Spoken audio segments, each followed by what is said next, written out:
So it finally happened, and it happened earlier than I thought.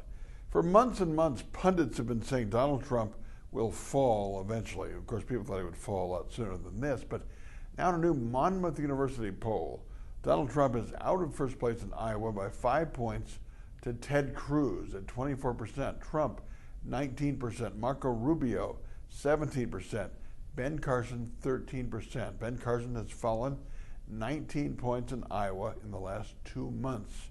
People must be worried about his lack of foreign policy experience, perhaps pronouncing Hamas as Hamas, talking about the Palestinians. Who knows? The point of it is Trump in trouble because of the people who are going to vote for all the candidates, 30% of Trump's support comes from people who have never voted in an Iowa caucus before. In fact, during the summer, the Iowa State Fair at the Trump bus, the number one question people would ask when they came to the table was, what's a caucus?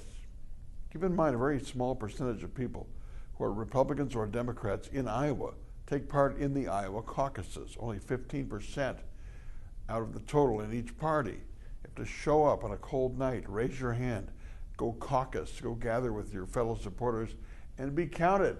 That's a lot of work. You might have to be there for 2 or 3 hours or more. In fact, I'll go to Dubuque, hopefully the biggest caucus, and report back on what's going on. But it takes an activist-driven organizational effort. If Trump finishes 5th or below in Iowa, and that could happen because his support is not experienced activist support, he's already falling. That takes a lot of air out of his balloon heading into New Hampshire. We have a multi-candidate field. Chris Christie on the move. Mark Rubio already in some polls in second place. Who's to say what would happen? So people get excited about Donald Trump, but you say to pollsters isn't necessarily what happens when you're going to vote.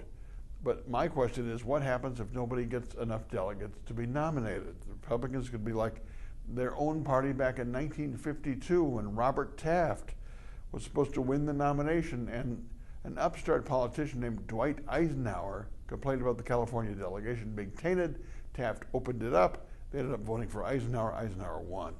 He won on subsequent ballots beyond the first.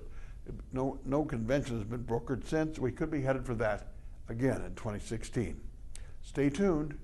Those are my 2 cents, my 2 minutes, brought to you by Edge Construction and Capital Consultants. Bill McCoshen, a lobbyist who used to work for Tommy Thompson, who gets things done downtown at the Capitol. We can talk about this on the radio in the morning at 8 o'clock on 92.1 FM, The Mic, The Mitch Henck Show. Talk to you then.